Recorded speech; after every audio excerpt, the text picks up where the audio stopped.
Right, so let's have a look at this lab here. So we're going to do a little bit of ciphers and also some digital certificates, and then at the end of the lab we'll get set up for the coursework. Okay, so initially there's two little challenges to take. First one is to do some cipher cracking. So if we just get that started up. Okay, so give yourself a pseudonym here and it should create you a cipher. So this is really important for the test that's coming up. So this is 70, 65 is an E, and 72 is an R, 73 is an S, and 6F is an O, and 6E is an N. Okay, person. So you should see your answer appearing here.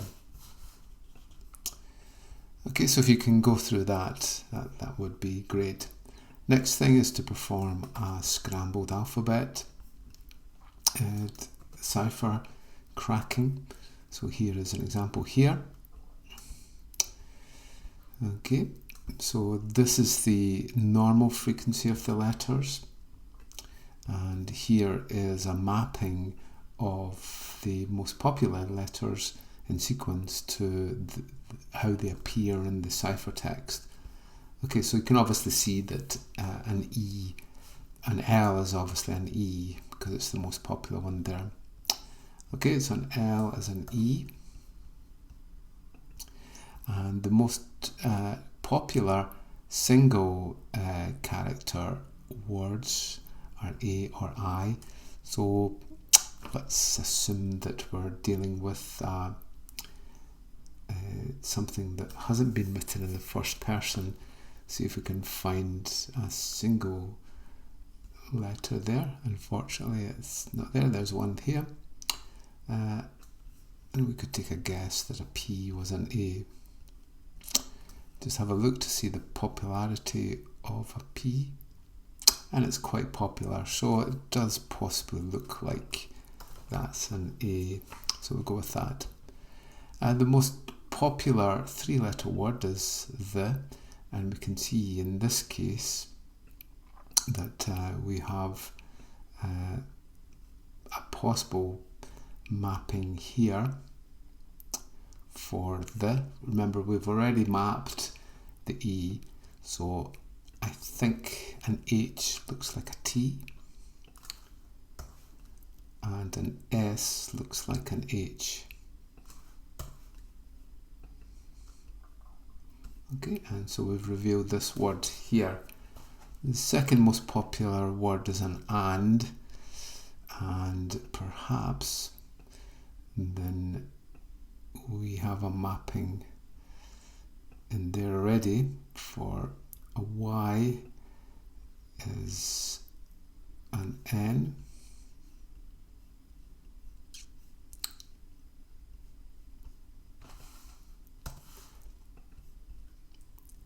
Hopefully, and a D,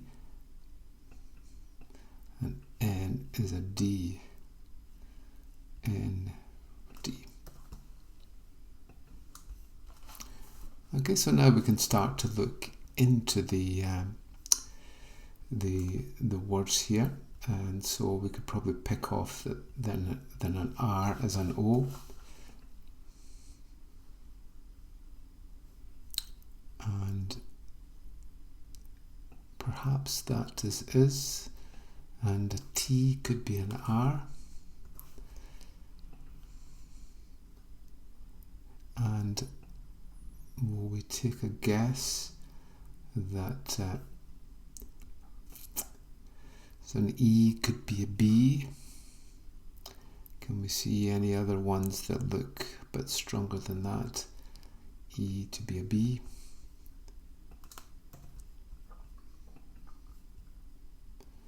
This looks like each, so an A is a C.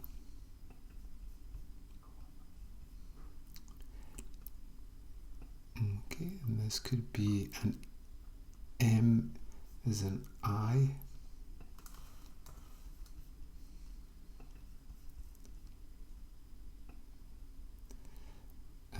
This could be Z, could be a K.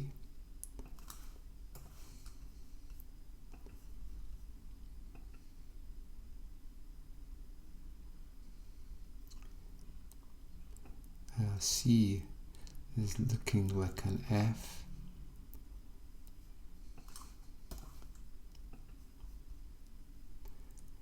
Okay, and this could be G. A K is a V. Okay.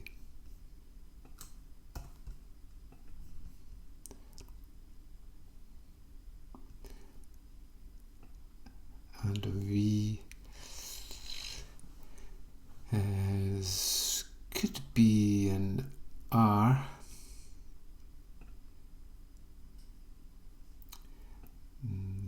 A W looks like a W. Okay, so it looks like we're getting there. So there, a V is an S.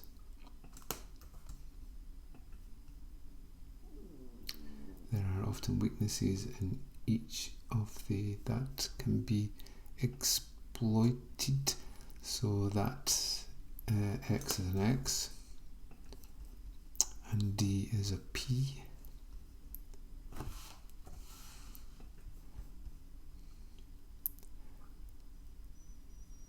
And G is a U.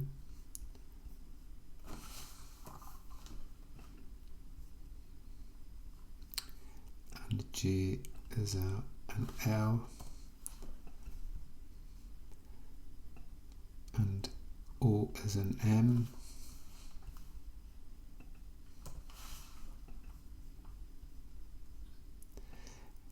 Q is a Y.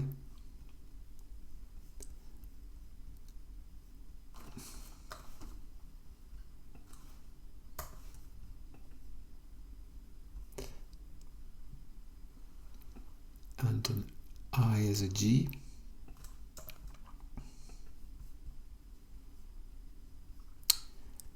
And have we got all of it now?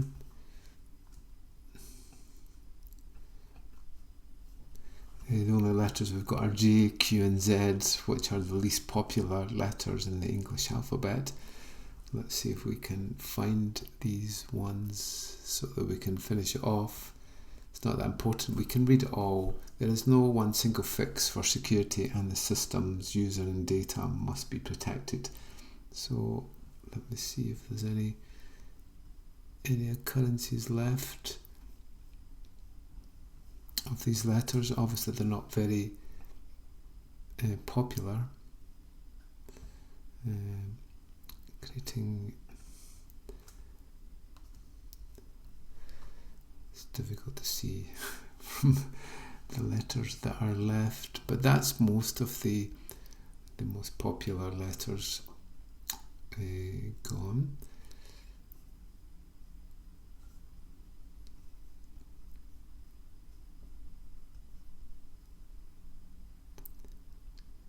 Just this one here. DMZs. Ah, yeah, of course. A U is a Z for DMZs. And I think that there doesn't look to be, so the two spaces we've got left are B and F, and I can't see many of those in there, but we've cracked the cipher from there. Okay, so if possible, try to get this within 5 minutes that you can crack this type of cipher.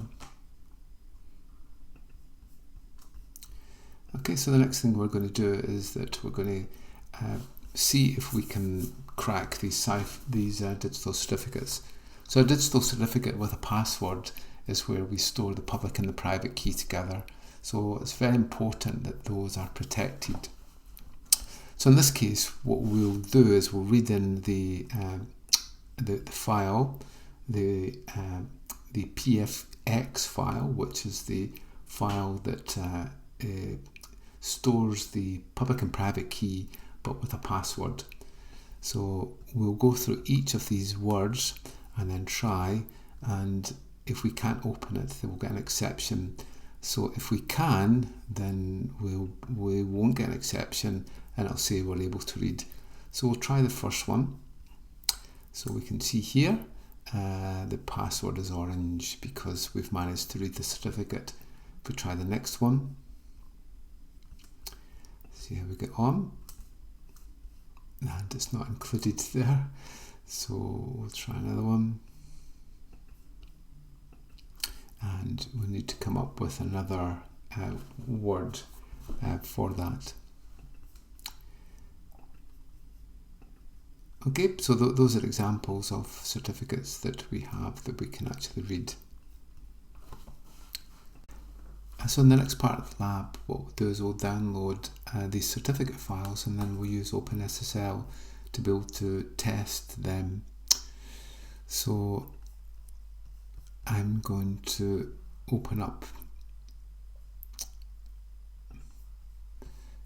my AWS Linux instance. Okay, we'll just get started up, and then I'll just download the certificate file.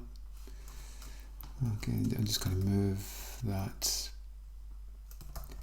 to search.zip, and I'll just unzip that.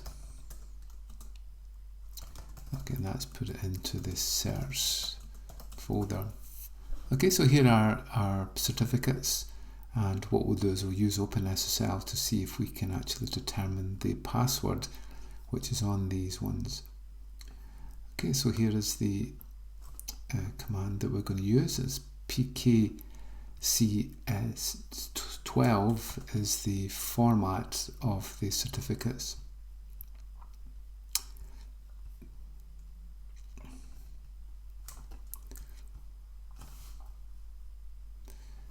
Okay, so that's taking the file bill01 pfx and then trying the password. And so you can see that has worked. So if we try a different password here, then you can see that it doesn't work. But if we use orange, then it works. Okay, so for these passwords, we can give them a try and try out some different passwords. I think perhaps bill2 there, if we try it, should have a password of lemon. And it does. If we try apple, doesn't work. Okay, so in this way it's possible to use OpenSSL to be able to determine if we have the right password or not for the file. The file itself is a binary type file, and it's difficult to interpret because it's protected by this password. Okay, so next what we'll do is we'll use a Python script to be able to implement the OpenSSL call. Okay, so I'll just go back here, and then I'll just open up my Python file, and I'll paste that in. Okay, so all this is doing is creating a words list, and then it'll try to open up each of the the PFX certificate file and try to see if it can open it. If it doesn't create an exception, then we'll get a success, otherwise we'll get a dot. Okay, so we'll just do that. So the first thing we need to do is to be able to pip install. So pip install py OpenSSL. Okay, that's fine. So then we'll give it a try, and there we go. And we can see here that there's the serial number, and it's able to find the word with apples for this certificate. And there's the details of what's actually in the certificate there too. And the dot is where we've tried a password and it hasn't worked. Okay, so we can go back in and we can just modify our the name of the file if we want to try another one. So we know that Bill01 is orange, so we can go back here and orange is in there, so we'll give that one a try.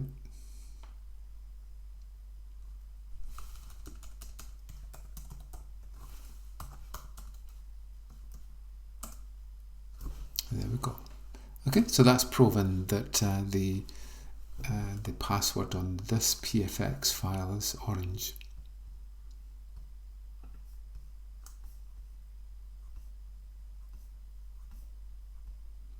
Okay, so there's another bit that you can try. For this part, what we'll do is we'll set up the Coursework so that it can run the bot and the controller. So basically what we'll have is a Windows machine here and a Linux server machine here. We're going to run the bot here on the Windows machine and the controller on the Linux machine. In this case, I'll just use the AWS instances that we've set up, but you can also use vSphere to implement this. When we use vSphere, then there's a firewall in between. When we use the AWS instances, then there's a firewall on each of the hosts that we need to open up. Okay, so let's go ahead and we'll get started. So the first thing I need to do is to install .NET 2 and .NET 3, install WinPCAP, Wireshark, Snort 9.9.9.0. It's important that you get this version. We'll then download the bot and the controller, and then we'll move on to actually installing on Linux. Okay, so as I said, I'm going to use the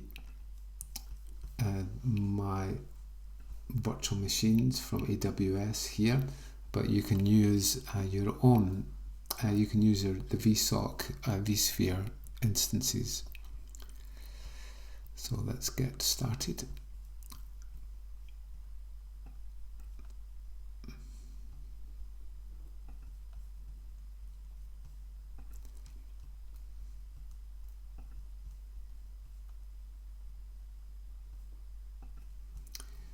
Okay, so we're going to open up and connect to this Windows machine.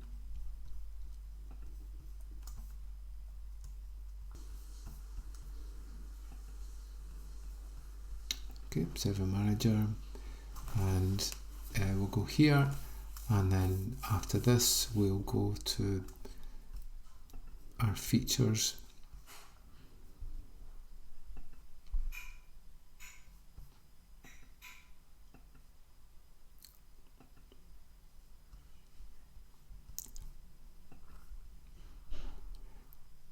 And then install .NET 3.5. It doesn't come as standard on Windows Server anymore, so if you install that, that allows you to be able to get .NET 2 and .NET 3, which are required to run the bot and the controller. The next thing that we'll do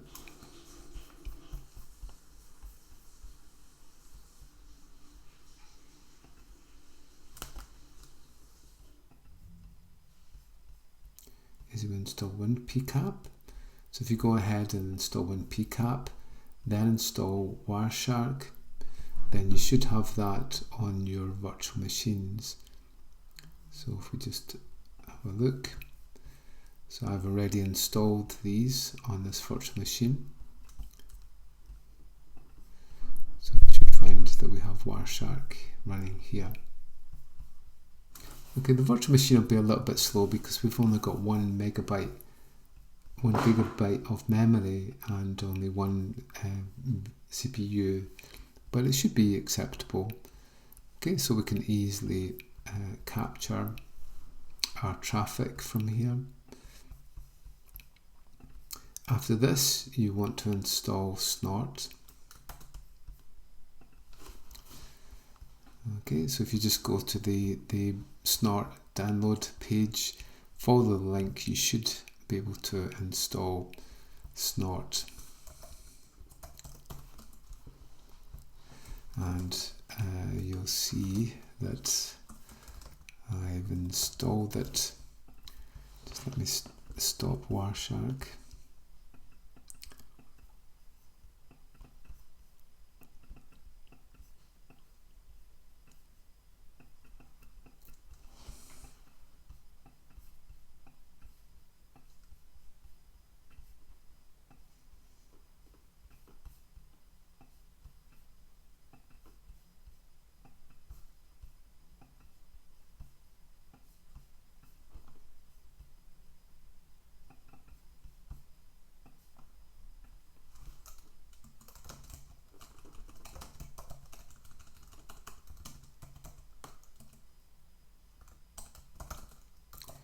Okay, so there's Snort. If you run Snort minus version, then you should be able to see which version you're running here.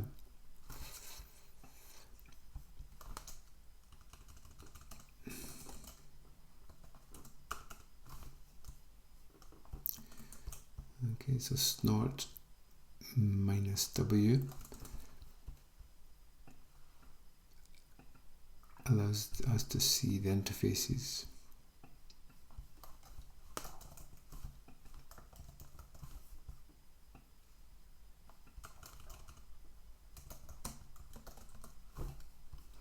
Okay, so you can see there's one interface on there and it's got an index number of 1. So that's the interface we're going to use later. Okay, so we've got Snort installed, we've got Wireshark, 1pcap. So let's see what else we need to install.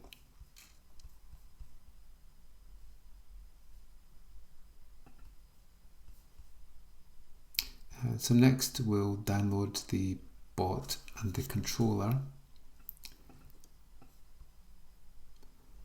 by downloading this file here. And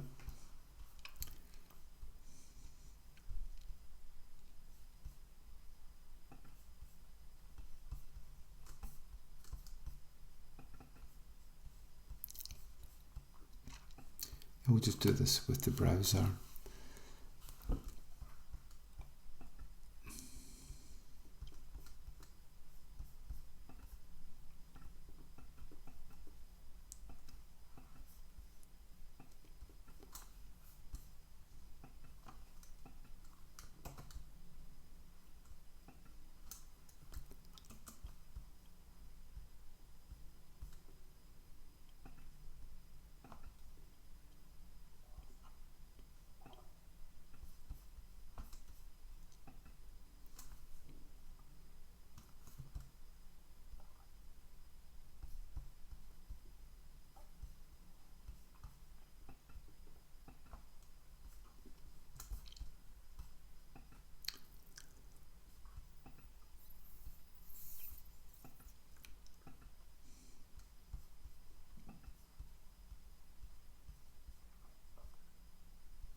Okay, so here's our zip file here.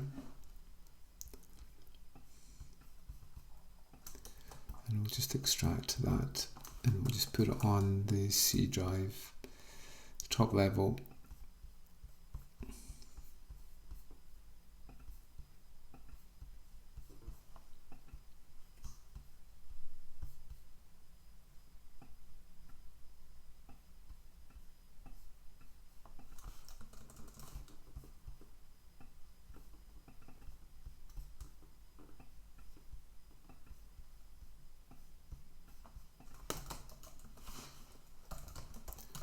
Okay, so you should now have a botnet and a controller. You can try to run the botnet here, and the format is to put an IP address after it. So what we'll do is we'll go to the Linux machine and we'll run the controller now, and we should be able to connect from the bot to the controller. But what we need to do is to find out what the IP address is of the Linux machine to be able to connect to it. Okay, so that's us mostly set up for our Windows machine. Now what we'll do is we'll go to the Linux machine. So we'll download the zip file.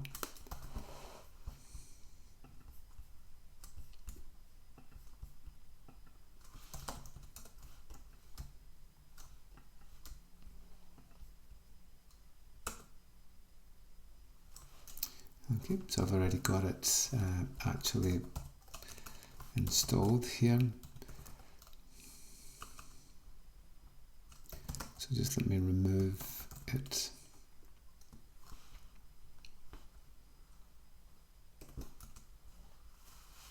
And download it again. Okay, so we want to just move that file into c.zip, and then I'll unzip.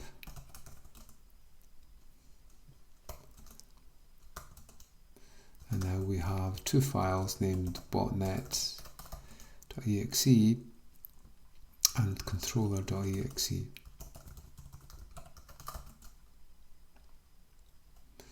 Okay, so we can, these are .NET programs, so we can run the controller and get it started up. Okay, so that's waiting for our connection. So what we now need to do is to be able to open up the firewall for this instance. So we go to security, and then you can see here that this is for our Linux instance. So you can see here that I've opened up some of the ports.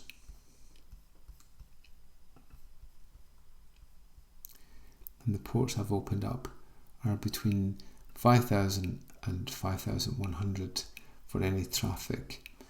So these are the ports that we require for the bot and the botnet controller to be able to communicate on. So you need to open them up for that connection to happen. Okay, so if you add that into your firewall and then start up your controller, then the bot will be waiting. For the final coursework, it will be version 5, but this is just for us to test just now.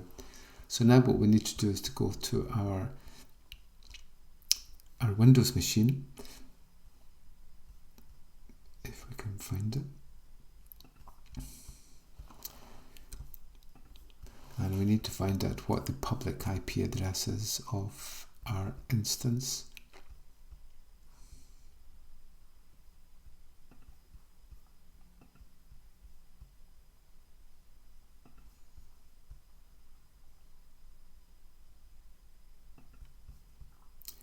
Okay, so our Linux machine with the controller is running here.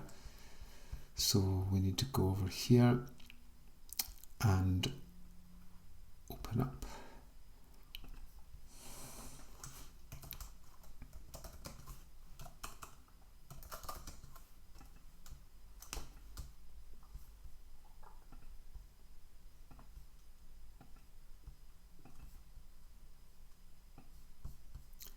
So the address we have is 44203, 203, 3.185.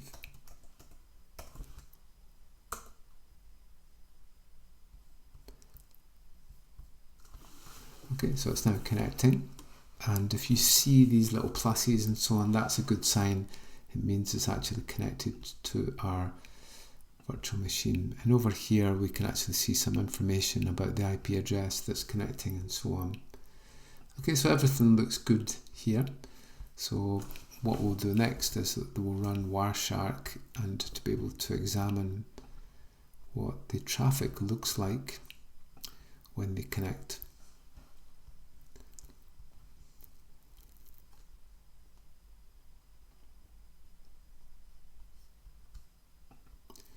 Okay, so we'll capture on the only interface that we have, and then what we'll do is we'll run the bot again, and then we'll let it communicate. So you can see some traffic coming through already, and it's obviously connecting over here too. So we'll let it finish, and we'll stop. And then there's a lot of other traffic. Obviously it's monitoring the traffic from the network connection. So what we'll do is we'll just target the IP address of the bot controller.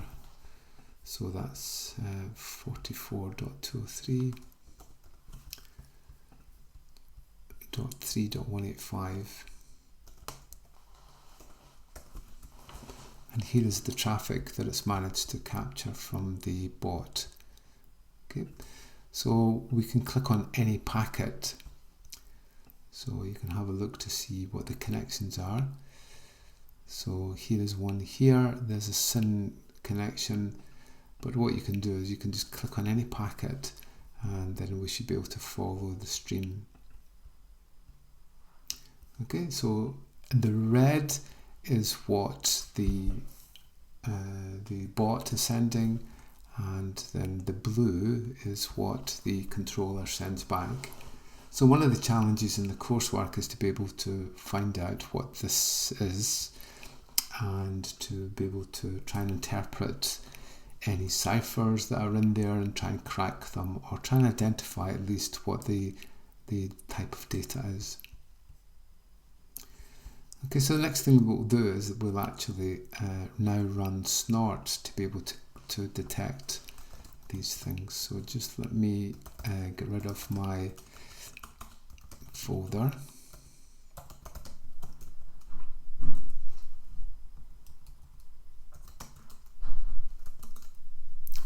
And we'll make a new start. Okay, so let's bring up the thing. Okay, that says running in the controller there. Everything's fine. So this is the Snort file.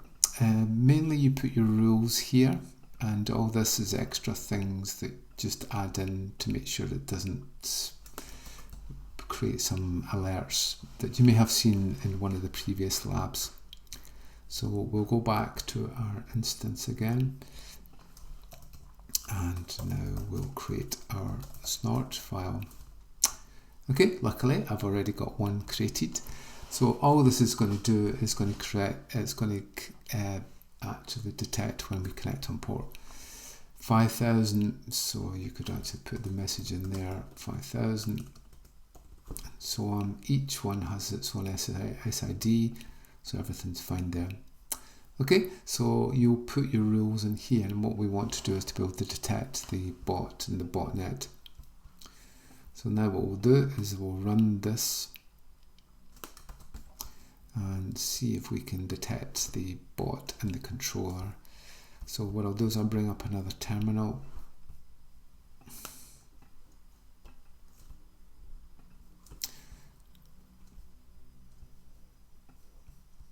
Okay, so we'll run Snort here.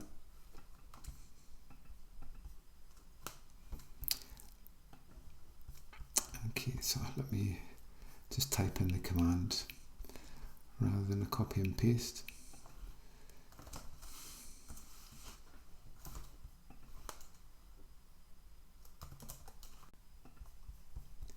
Okay, so let's go ahead and see if we can start up Snort.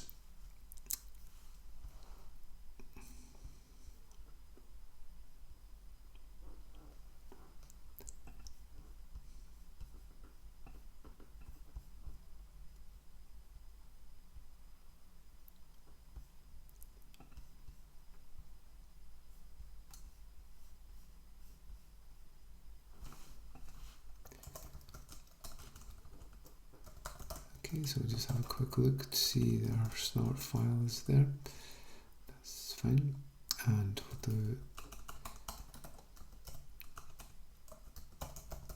Snort bin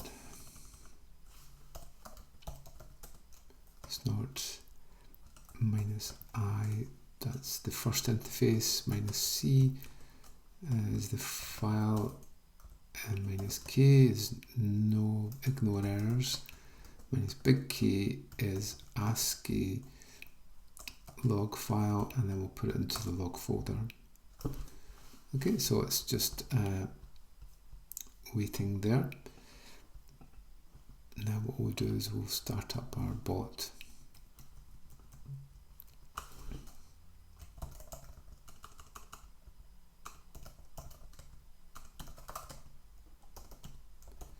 To 3.185.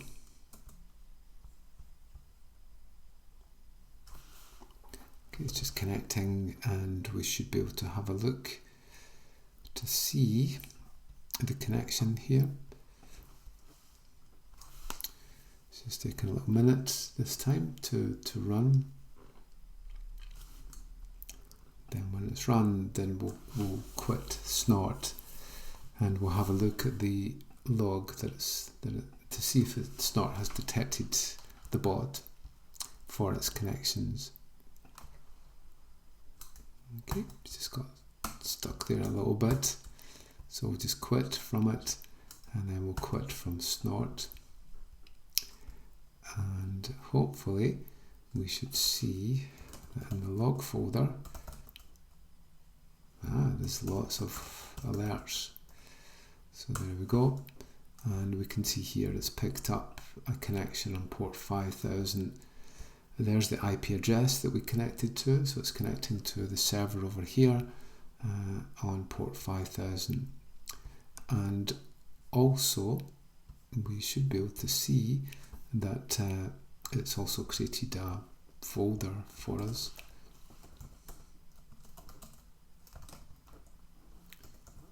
Called the IP address, and we can actually see all of the connections that we've created that are related to this. Okay, so this is how we can set up our coursework for this.